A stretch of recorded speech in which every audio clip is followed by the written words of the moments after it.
Hello and welcome to the Gaming Podcast brought to you by HellHades.com. Once again, I'm joined by co-host Paul and we have our guest today, which is HellHades himself. How's it going? Good. Yeah. Crazy week.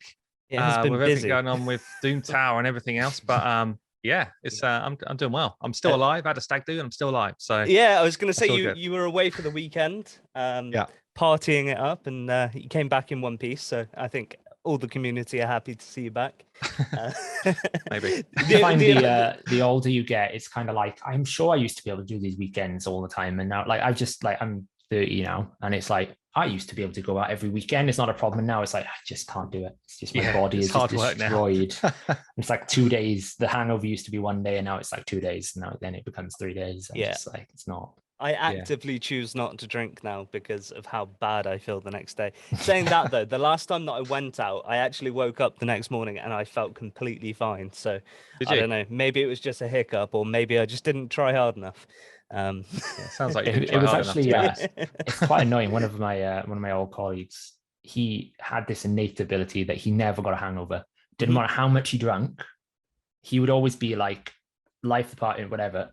Could drink like, I don't know, 400 shots, and then he'd be up at 6 in the morning, and like everyone else is like, why are we like this? This is horrendous. And he's like, come on, we got things to do. I'm like, go away, please, just leave. I remember a few years ago I went to a gig, and I actually in a past life used to help run a nightclub in the centre of Bristol where I live, and we basically went to this gig, and then after the gig, the guy that I was with at the gig said, oh, well, why don't we stop in at the nightclub and just go see the guys there, because we haven't been there for, probably a year or so.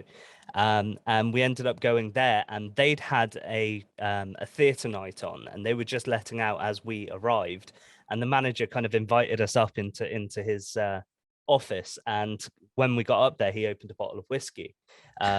Now, this was a Tuesday night gig that we'd been to, and I had work the next morning, and the friend of mine who was with had to get a train back to London at 6 in the morning because he had a meeting at 9 in the morning. We got in the Uber to leave that club at 5:15 in the morning. That went well then. Well, the problem was I couldn't call in sick because everyone knew that I'd just been at a gig. And yeah, it was completely self-inflicted, but I can remember basically going home, sleeping for about 20 minutes before my alarm went off to get up for work. And I went into work, and I kid you not, I was in the most horrendous state I've ever been in my life. And yeah, I will never do that again. No. We've all been there. We've all been there. Yeah. Well, the stag, so it was so funny. We're having dinner, having a curry, and the stag had a lot to drink, but not really that much more than the rest of us. But he was just absolutely gone. And we were sitting eating this curry, and he's chatting away. Next thing you know, he's asleep. He's gone, and he's awake, and he's chatting again, and then he's like asleep. But he's having like these little 2-second naps. It's like brilliant. Mid Vindaloo. Yeah.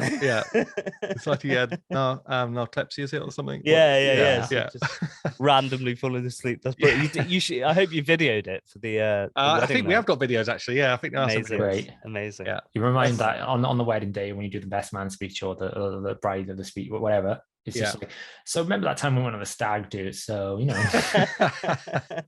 here's a video. Yeah, get it up on the big screen, things like that. So but yeah, so in general, I guess this week and last week has been absolutely hectic. Obviously, we didn't put out a podcast last week, mainly because we were just so busy with the fusion that was announced. We've got things going on in the background, which we're going to talk about later, specifically in regards to New World. So as many of you guys know who have been listening to the podcast, in the last round of testing, most of the team took part in the New World testing, and we're really keen to be able to produce content on that. And one of the things that we've been working on is we've actually been accepted into the content creation platform for New World. So a bit of a big announcement for this podcast is that alongside HellHades.com, there will be a new website which the HH Gaming team are going to be producing content specifically based around New World. So for any of you guys that are interested in that, stay posted. We're not going to tell you what the website is yet because it's not live, but once the website is live, we will be promoting that and letting you guys know where you can find the latest guides and information and things like that all around Amazon New World, which will be released. Space. Yeah, released really in exciting. Just, what is it, 18 days, I think we are until launch, as long as it doesn't get pushed back. That's the only thing that I'm dreading. I hope not. It's already been a long 2 months, I'll be honest. Well, it's been a long year. I was sat waiting for this game to come out at this time last year, and then they delayed it for an entire year. It was supposed to come out last month. I just really hope that the testing that they're actually doing this weekend won't throw up any like horrendous bugs that need months to fix. And hopefully they'll just get it into a place where they can go live with it. But I think that's going to be a really fun game. And the great part about New World, and especially as a PC gamer myself, is it's a game that I can play alongside Raid. So, you know, you can have Raid auto-clicking in the background whilst you're getting in depth into an MMO. So I don't feel like in any way that this is going to replace Raid for me, but it's something which is different outside of, you know, playing a mobile phone game or Raid and things like that. But, you know, it's something that I can really get engrossed in and enjoy the time playing with friends, because I mean, we all know that really and truly Raid doesn't have any, you know, community content. I know it's sort of wrapped in the bubble of got being... PvP. Talking about Clan v Clan. Have you not seen Clan v Clan? Yeah. Like really, like, you know, it's got Clan Quest now, by the way. It's got Clan Chat really as collaborative. Well, if you didn't know about that one. So loads there. But yeah, so that's kind of a news drop for New World. We will be talking about New World a little bit later on, but before we get into that, obviously one of the big things that's dropped this week is the new rotation of Doom Tower. Yes. Mr. HellHades, how you been finding it? Well, obviously I was away for the weekend, and I kind of came back to a load of people saying, why haven't you done videos about these 2 new bosses, you know, like how to beat them and stuff? And I felt like I was a bit behind the curve, really, because especially Bommel, he is tough, like really, really tough. I think, I think 2 interesting new bosses. I think Bommel is, for me, overtuned, especially at the lower levels, mainly at the lower levels. You know, it's almost like he scales so quickly into a beast that people don't really get a chance to enjoy him. Yeah. And then, if you can use that word. The Dark Fey boss, I think, is quite interesting, quite a fun fight. Pretty hard to get an auto team, but I'm sure we'll get to that before too long. But I actually think, in terms of 2 different mechanics of bosses, look, they've done a good job again of bringing us different stuff. But certainly Bommel is just so hard, like overtuned for me. Yeah, and there's been a couple of people who have sort of put videos out of strategies to get through him fairly easily, but they're so champion specific, and that leads on to, I guess, the video that you just put out about the dirtiest 10 times that we've seen so guys. far. I was like, what word do I need to use here? What word should I use? And I was like, dirty. That's what this is. That was. I said to the clan today when it got announced and in the channel, I was like, we all know Plarium really don't like care about the whole pay to win. They're actively meme it. They love it, but at least make an attempt to hide it, like try a little bit. What's funniest for me is I bet they never planned these champions. Like a week ago, these champions were not on the cards, but then they were looking out at videos that were doing well, and they were like, hold on a minute, what champions do people want? This champion everyone hated is now doing well, and we've got another champion here, so it's like, give the people what they want. Yeah, that's it. Yeah. So look, I mean, at least they are giving people what they want, I guess, but it's a dirty old tactic. It's like, for me. It's almost like that mentality of the bomb is too difficult for people, or most of the case, the mechanics, everything we thought about the boss was a complete like misleading concept. Like we all thought, well, we need bomb champions. That's a joke. You don't need any bomb champions. Yeah. And we didn't, we were expecting bombs to play a big part. Actually, it's literally again just a stat check on certain stats, which for me, I think the biggest problem with the boss in itself, in its design, is not a problem. The way that it works, the problem is you're asking 95% of the player base who don't push Plat Arena, who don't prioritize resistance now, to require way too much resistance for one particular area of the game. Like, that's the problem. It's not also, that the mechanics don't work. Think about the way they've done gear sets, right? So you need resistance for Bommel for most of the strats to be effective, but yet you get resistance gear from Bommel. Yeah. Like, it's not you get resistance gear from Dark Fae, so therefore you can build up your resistance gear from fighting someone else. This is the way bosses should work, in my opinion, for Doom Tower. It should be like each of the different bosses gives you some way of helping you beat somewhere else in the Doom Tower. Yeah.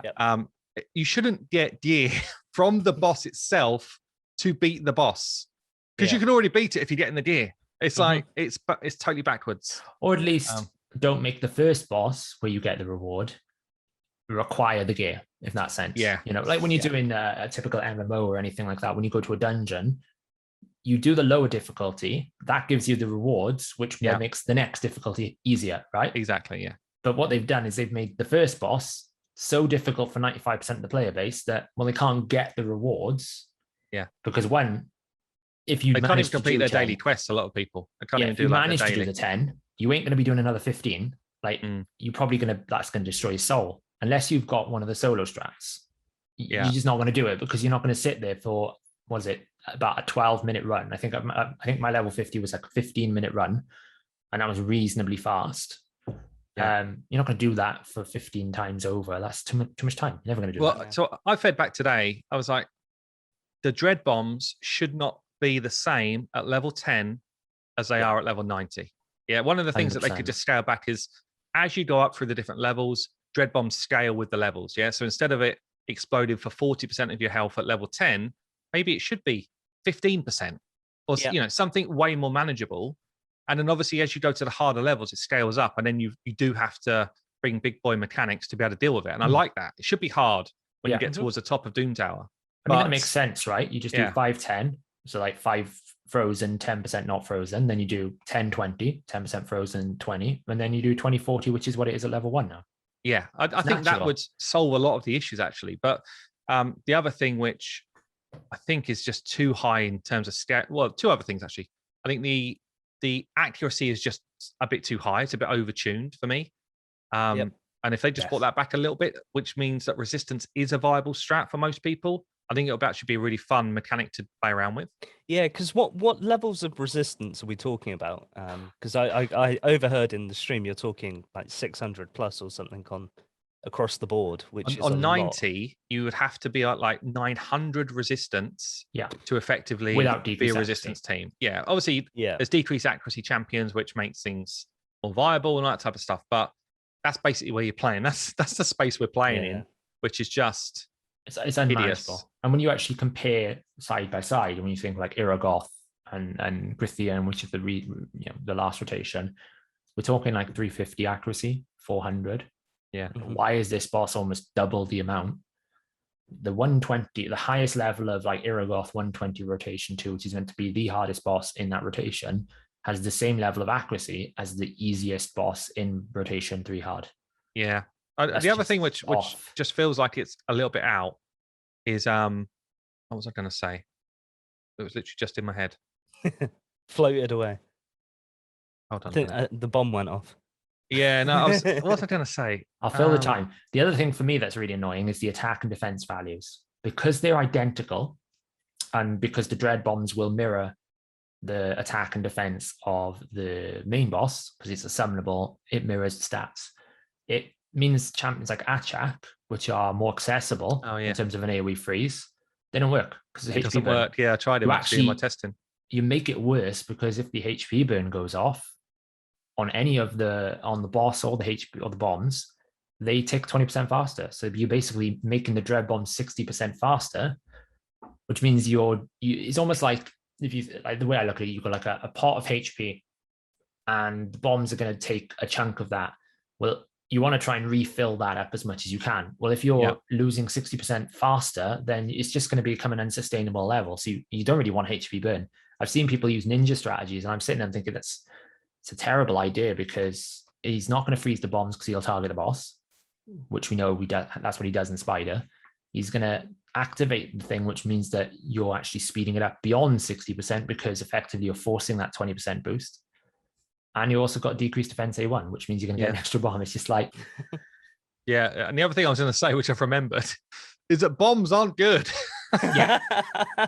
We finally thought there was going to be this place for bombs, and honestly, it's just not. It's. I've seen on the test server, I can't remember who's done it now, but somebody's done Triple Duchess Astrolith, right? with Candrathon with 3 Astroliths, which is, I want to see what he's done actually. And I'd imagine it's literally just Duchess is huge resistance and keeps reviving people. Yeah. You got the health swap as well with Astrolith, which is helpful. I think. On what? Does that work? I don't think it would work against anything, would it? Maybe it would work against the bombs. Don't know. I don't think you can. Maybe I should try it. I don't know, but if because obviously she can't damage the boss. Now I know the dread bombs have a list in the game data of all the different effects it's immune to, and health swap could be one of those. Maybe I'll play around with it. But yeah, but anyway, it's a real shame that these champions that have been sitting in the vaults forever, and finally we thought they're going to come out. They came out for literally 3 seconds, and it was like, oh no, back to the normal champs, back to the standards. Yeah, because as we explained, like if you want to run attack bombs, you need attack because that's the only way you can increase the damage of a bomb. Well, if you're running attack, you're sacrificing defense and HP, which if you're doing that means you can't survive the encounter. It feels like the passive needs to be like 500%, not 200%. The boss taking more damage, and then at least you could probably run less attack to make the bombs a little bit more effective. I suppose there is an argument that you could find a lot of value in deflection in this encounter. Because I actually put deflection set in my video that I put out today on the Vodoff, and when those bombs or the HP burns do deflect, it's worth a lot of damage. Actually, it is worth a lot of damage because obviously you're using his attack value. Yes. And I think because he doesn't have a multiplier, I did a video on the HH Gaming YouTube channel. Check it out. Bit of plug in there. Plug. Good effort. The bombs, for people who don't know, have a base default 5 times multiplier, and then if a champion's skill has its own multiplier, it overwrites that. I'm pretty sure the bomber boss doesn't have a multiplier, so, or if it does, I think it's 1 times or whatever. But when you deflect it back, it does some weird stuff where essentially it resets the multiplier to that 5. So because he's got like 8,000 attack, 5 times 8,000 attack multiplied by a 200% is a lot more damage. Yeah. And the other little quirk with deflection is you can run a high resist deflection and it will work because it almost calculates whether it's going to deflect before it calculates if it's going to resist. So if you run like a 450 resistance with a deflection set, you'll still deflect the bombs even if you would never have got them yourself. Can we just put a deflection paragon in there? Yeah, if you've got like 900 resisting deflection, because everyone's been doing that. It's funny actually. I was joking with the clan. I've got this bad luck at the moment with shard summons. Like if it's a 10 times, you guarantee I'm not going to get the 10 times. I pulled 9 sacreds and I got 9 epics. So my shard luck is in the drain. But I can triple roll artifacts right now like it's no tomorrow. It's crazy. The boots I got last night from CVC, I got speed, savage boots, and I quad rolled accuracy. I was like, hello. I triple rolled a revenge piece. I don't really know. Anyway, just RNG luck. Do you think that Polarium are effectively backing themselves into a wall though? Because everyone's crying out for this boss to be nerfed, but they've just launched a 10 times event for champions that can effectively solo it. Is it going to wind the community up even more if they then, after they do the 10 times and people wail out to get these champions, they then back up and nerf it anyway? I don't know. I mean, yeah, obviously people will probably get annoyed anyway. Yeah. Let's be honest. Yeah, their way of, I guess, counteracting the fact that people are annoyed anyway was to just literally pour petrol on the fire. And put it behind a paywall. I mean, that's what they do all the time, right? we didn't get the clan quest wrong. We just misinterpreted it. Yeah, of course we did. Well, it's the same with this boss. They haven't got the boss wrong. You just haven't spent the money yet. Yeah. It's just meant to be difficult. It's like, I suppose that basically tells me that they're not going to change it, that they're happy with the difficulty of that boss, that they don't tend to change things unless they come out straight away and say, we're going to change it. They haven't changed. With the clan quest is a good example of where it had a lot of uprising. They came out almost quickly and said, do you know what, we're going to change this, this, and this. Yeah. But they haven't, like CVC had a huge outpouring of we didn't like it. And what do? They double down on whaling. They basically forced you into something shards. So they're not, I don't think they'll change the boss. They might give better opportunities. Fairness, so I saw a tweet today saying basically, how are you finding the Doom Tower bosses? And I think it was aimed at. That was brave. Yeah, well, and it was, and there's a picture, and it's literally like Bomb was in the at the bottom of it saying, you know, people can't deal with my explosions or something like this. Legends. But I think it might be a little tester to see how upset people actually are. Yeah. So I feel like there's enough noise for them to at least potentially do something. Whether it's like a hard nerf, I don't want them to hard nerf it, by the way. I think that'd be boring, but it just needs to scale up instead of being straight up, you know, as hard as it can possibly be. Just let it scale up a bit more, is my view. Yeah, I saw some people were like, oh, I should just be able to cleanse the bombs. I was like, well, you can't cleanse the Agrath poisons, and that's not a problem. You know? Yeah, I think it takes the fun away a bit. Yeah, I don't think that they should remove the challenge. I think that they should just at least make it. The problem is when you've got people who are already like mega whales in the game, mega progressed, and they are seriously struggling with this content. How can they possibly expect 99% of the other players to be able to achieve it? So it at least needs to be achievable. But maybe they've got some things lined up and they're thinking, well, actually, you know, we make this very hard now, and you know, in 6 months' time, it's still going to be relevant, but actually just give some people stuff to work for. The problem is then when you gate an entire month's worth of content, being the Doom Tower on that rotation, behind that, it kind of negates an entire month's worth of content in the game. So yeah, it's a tricky one. I can see why they maybe want it to be that hard, but at the same time, they need to think that, you know, actually, if these 0.01% of people are still struggling with it, then, you know, the other 99% of people are just going to get fed up with it. To be honest, I don't think a lot needs to change. At the moment, like boss 90 is at 750 accuracy. Bring that down to 550.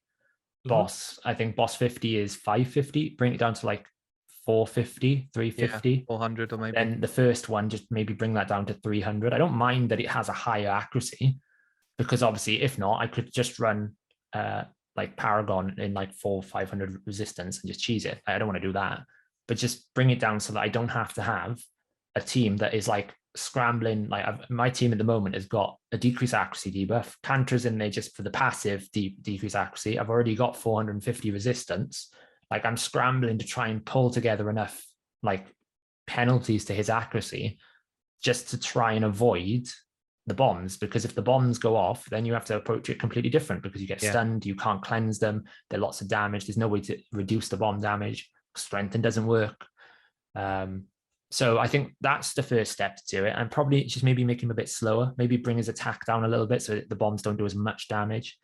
I don't know if this is feasible as well, but I wish they would allow Evil Eye to not proc is actually simple. Just take the mastery away. Because having to redo your masteries just for that one fight.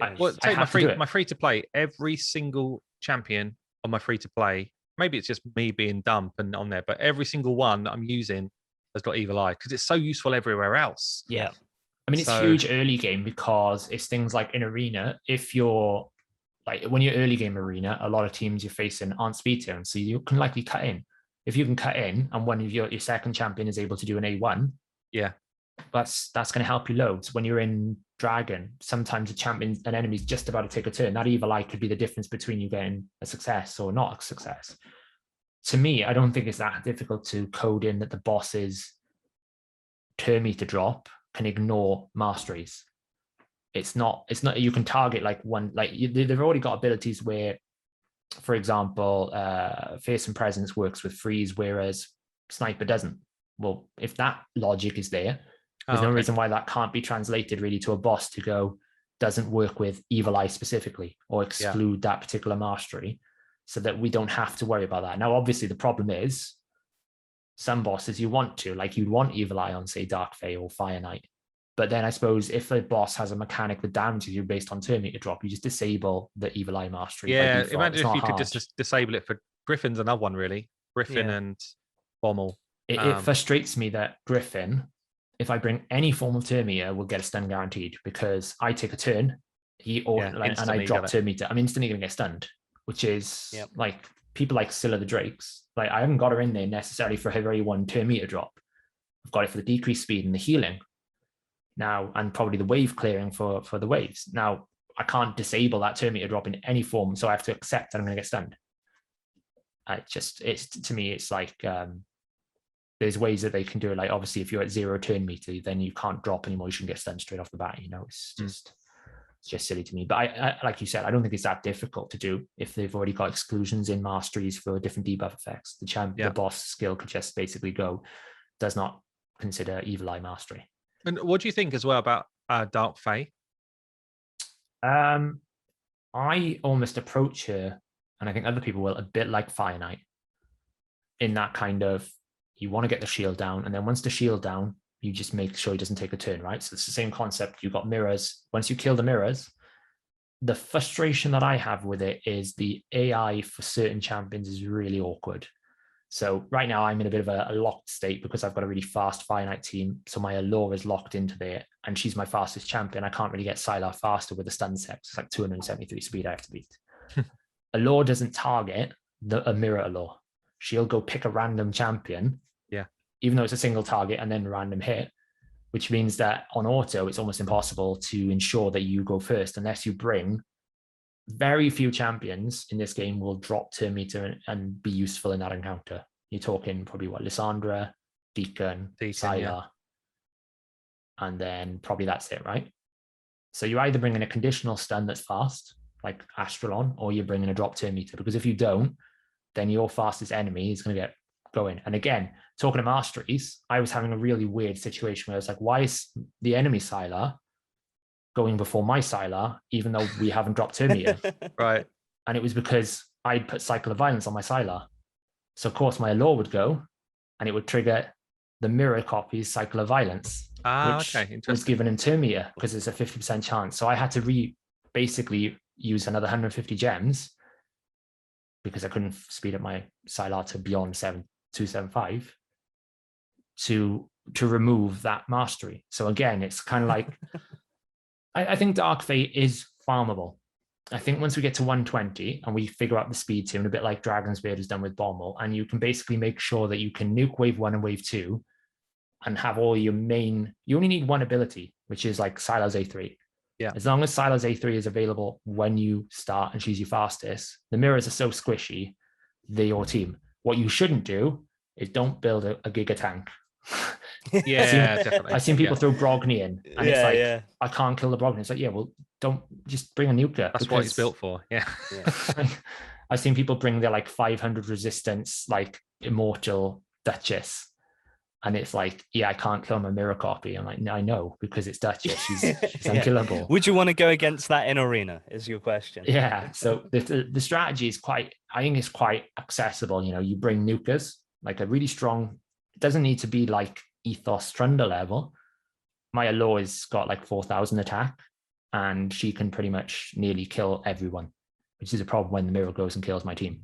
So you bring a nuker, and then it's just turn meter control. And I think the problem is going to be, if you haven't got a lore, you're going to need to really do a lot of effort. Yeah, probably like double. It's like you say, it's a bit like Fire Knight. It's almost, for me, it's like Fire Knight, but you're having an arena matchup before you take on the boss. Yeah. So you kill your arena opposite team. So you need just, like you say, one person that's going to drop turn meter or control, followed by a nuke to clear them out. And then everyone else in your team should just be there to control turn meter, really. Exactly. And I think for my testing, as I said, my Lure's 273, and I had a Cold Heart at 200, and I had a Royal Guard at around about 200. And those three together pretty much kept her to maybe taking one turn if you had like a bad rotation of things.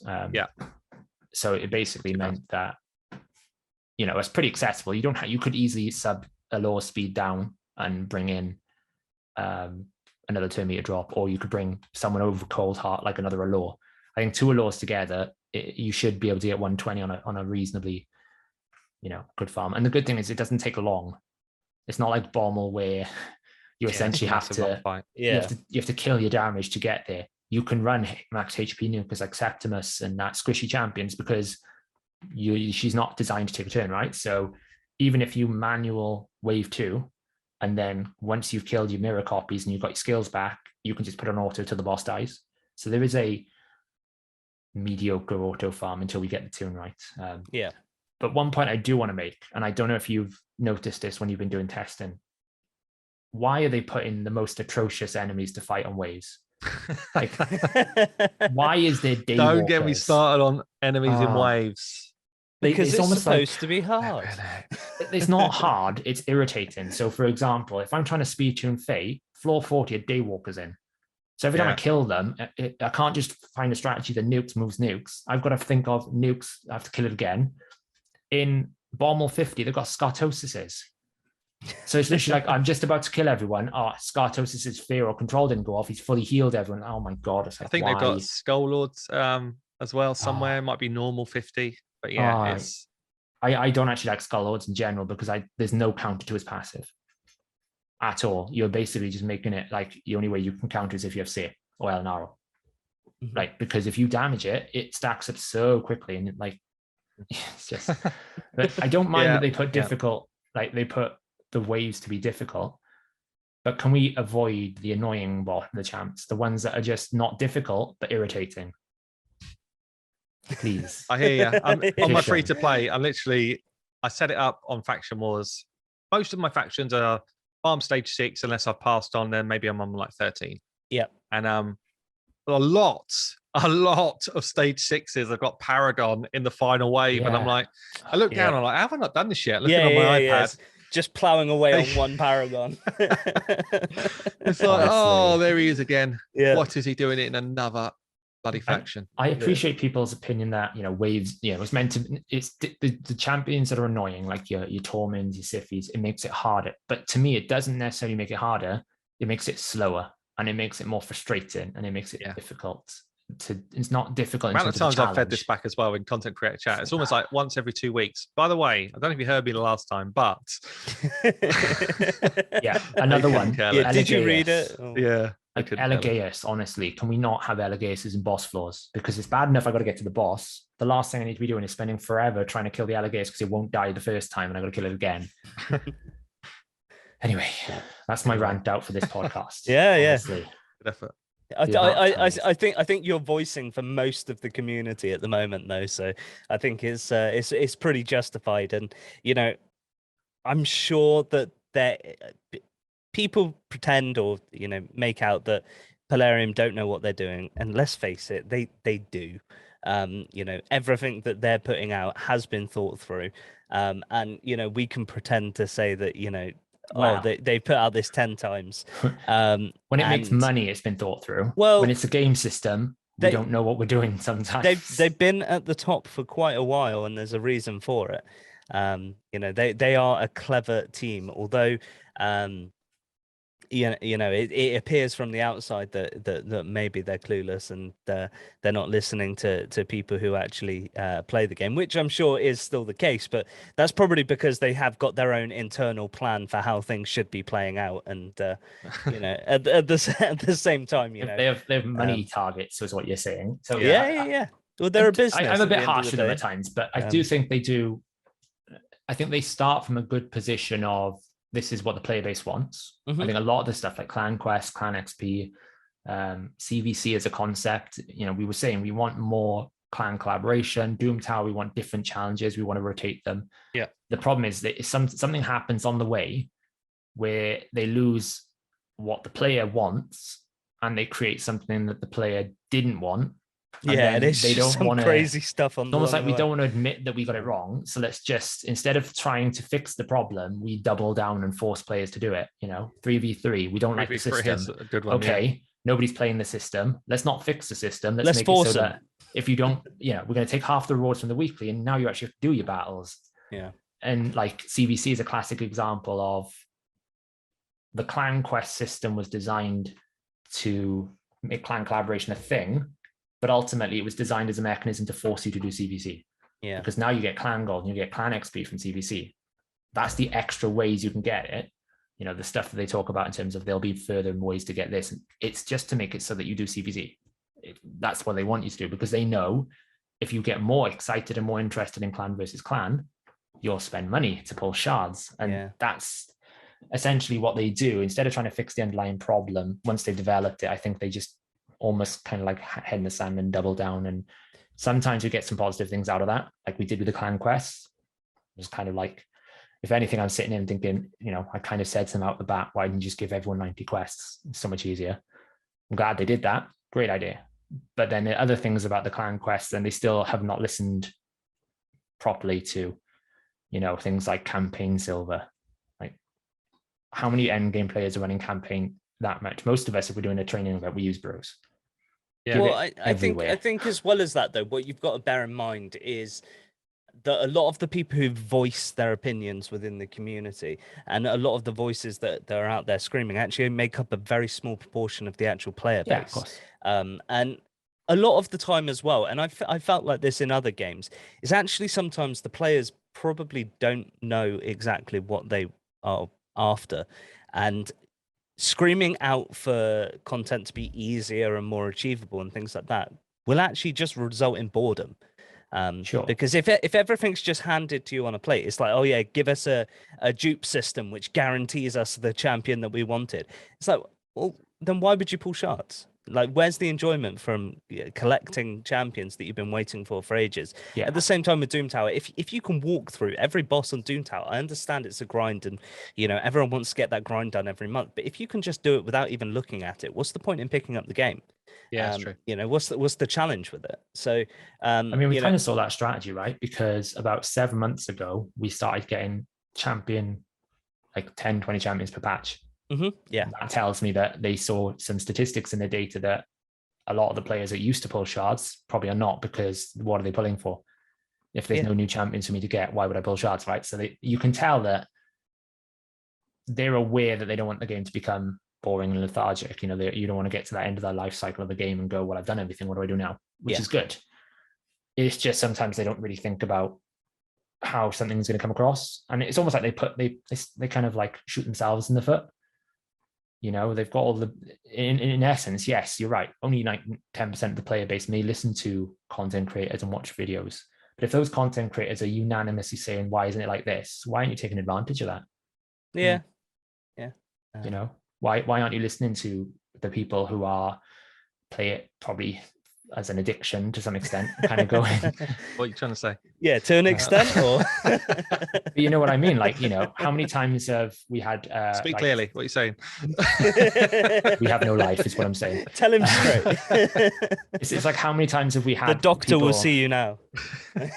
You probably get this in DMs all the time. Can you tell Plarium to do this? And you're like, they won't listen to me. Oh, we don't get that. We are Polarium. Can you fix this, please? Oh yeah, of course. HellHades owns Raid, of course. Yeah.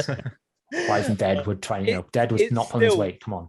At least once a day, I get an email with like a list of things that need to be fixed in the game, and it's not, could you pass this on to Polarium? It's you guys need to fix this.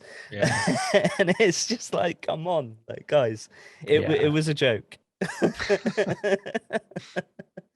But yeah, so moving on from Raid and Doom Tower and things like that, we are 2 hours away from the final open beta for New World, which is a game that I know a lot of us, at least within our group, have been fairly excited to see. We played through the previous beta, which I believe it was a closed beta, wasn't it, for people who had pre-ordered the game. Closed beta.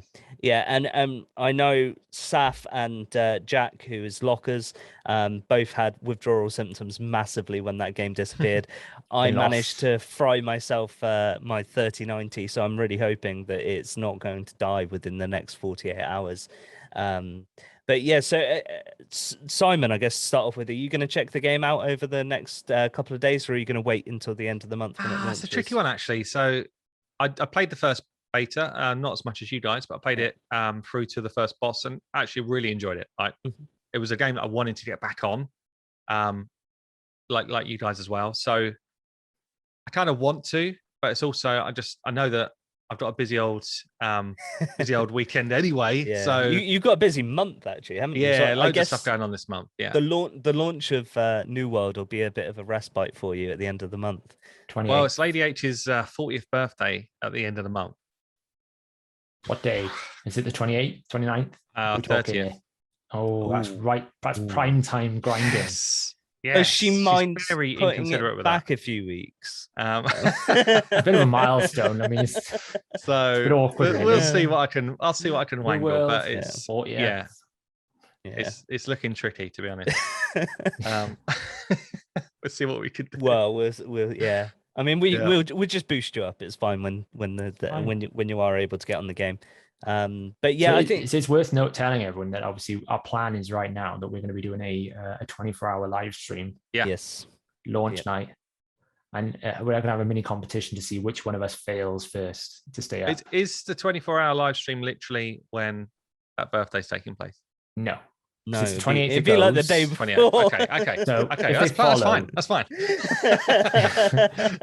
If they follow the release plans they're doing now, which is like 5 p.m., so it'll be like the 28th, 5 p.m. for us. So depending on the queue, it's 24 hours. So you'll be done by like the end of the 29th. So perfect. A little bit of sleep. Fine. Probably good. You have the day to sleep. And maybe have like a little power micro nap in the middle of the birthday party celebration. Just make sure all the birthday shopping, the wrapping, and everything like that is done. Yeah, I'm literally trying to get on it now. It's but I'm terrible. Like, I don't like organizing this type of stuff. When it was my birthday, she's literally got this kind of surprise every day, and she just sorts it all out. Whereas I'm like, yeah, okay, I've got a present. And then it gets nearer the time. It's like, cake. We'll go out for dinner. Cards?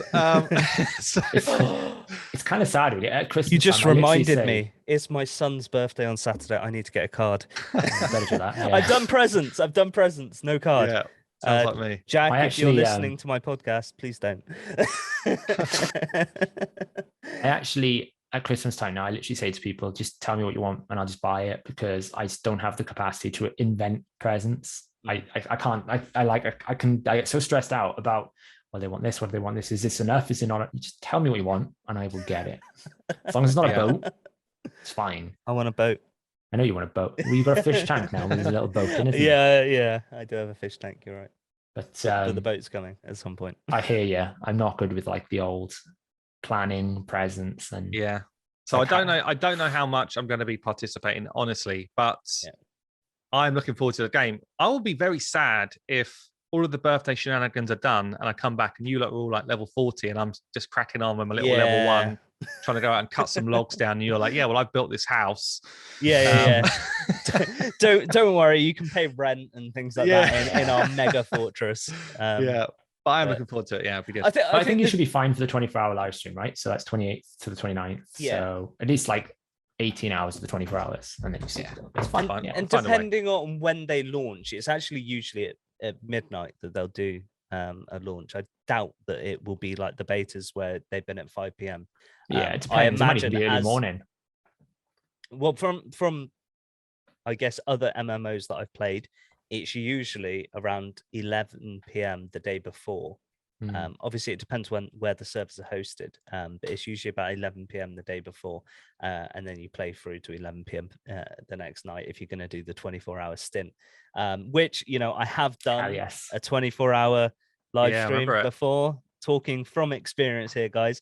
Make sure you meal prep and do not touch energy drinks. That's the best piece of advice. The downer from that is not good, is it? No, the problem is energy drinks make you crash. However, we do have a sponsor that can provide some sort of energy kick. Almost like fuel, do you mean? Yeah. You're not talking about luck juice, are you? No. Maybe we should get some luck juice out for the Burangiri this weekend, is it? Yeah, absolutely. But so maybe we should sort out a sponsor for that 24-hour event, maybe with a promo code that people could interesting put interesting in during idea. It. when you venture into New World, stay safe, drink G Fuel. Yeah. Don't farm too much hemp. And don't wake up going but seriously, hemp. I think at the time, now I hadn't tried G Fuel at the time, but I tried I think it was Sneak, which actually didn't give you a crash, and G Fuel's exactly the same. So you don't get that crash that you do from energy drinks. So I haven't done a 24-hour all-nighter in a while, so I might need it. Might need to get involved. I'm a seasoned veteran. So brings back memories actually where I was playing Halo 2 with my mate. And it was about 5 to 6 a.m., something like that. I was just falling asleep playing this game. Yeah. And obviously you had those kind of rumble packs. So every time I was getting shot, it started to rumble. And I was like, I'm starting to wake up. He was like, are you there? Are you there? I'm like, yeah, I'm back. Yeah. I didn't fall asleep. Later, like, I didn't fall asleep. Yeah. Yeah. When we were, when I used to play Lord of the Rings online, like years ago when it first came out, I remember waiting up all night for the Mines Moria expansion, the first expansion, and I was like, yeah, it's going live at midnight, and it's like, oh, we've delayed it by now. And it's like literally 7 hours of me waiting, watching this loading bar. Brilliant. But we used to have like a 3-man. There's nothing worse than that. Yeah, we used to have like a 3-man team, and I remember like one of the hilarious moments is literally our healer fell asleep on the keyboard. And we were literally just trying to wake him up in chat. Yeah, we were getting a chat. He literally, his head had fallen asleep on the keyboard. And we were like, can you heal us? We're dying and we need help. And he literally, like, about 20 minutes later, after we were like shouting down the microphone, woke up and said, yeah, I'm ready to go now. Like, I'm back. Okay. It's like 2 a.m. when we were like grinding out like keeps and stuff back in the good old days before it all went a bit free to play and crazy. Awesome. Okay, cool. Well, we'll wrap things up there, I think, for this week. There's plenty of food for thought, especially with the stuff that's going on in Doom Tower. And you forgot the announcement. The announcement? What was the announcement? The secrets that are coming out soon. Didn't actually tell anyone about it, did you? What did I? The whole, Isle of Eternum. Well, we talked about that at the start. You never told them that we were making it, did we? Yes, we talked about the website at the start, Paul. So this is what Bommel does to you, see? Yeah, brain cells. So doesn't just blow your mind; it literally blows your mind. Yeah. So as the secret that was revealed at the start, I think. Anyway, I'm going to go back and watch it. I'm pretty sure we did talk about it. Yeah. Obviously, we've got a New World website which will be going live in the week. Or in about a week or so, we hope, which will cover all the New World stuff. We're going to be spending this weekend doing more research than we've been doing so far on New World, along with the raid content. Obviously, for those who listen to the podcast, who specifically only tune in for raid content, this doesn't affect any of the raid content that's going to be going out with HH Gaming.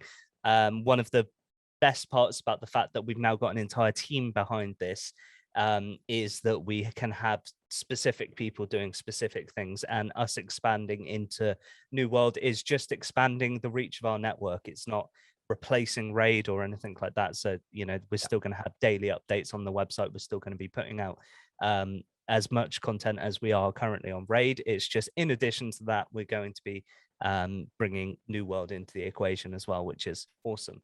Just getting more of us. Yeah. More content, more stuff. It's gonna be great. We're gonna have guides on it. We're gonna hopefully have a really good database for you to see everything you can earn in the game, and hopefully there'll be builds and stuff. And we want to get the community involved with different leaderboards. We've got a lot of juicy plans for it. Hopefully it's gonna all be really good, and people will get on board with it. Yeah, awesome. But obviously, thank you so much for joining us again on the podcast, Simon. And no doubt we'll grab you back before the 24-hour stream. I know you've got a crazy hectic month as it is. So, but yeah, obviously we do appreciate every time you come and join us, and people love to see your face on the internet more than the 7 videos a day that you're putting out anyway. Yeah. But yeah, awesome. Until next episode, guys, please do give us a thumbs up, like, and subscribe to the channel, and we will see you next Friday for the next podcast. Ciao. Cheers.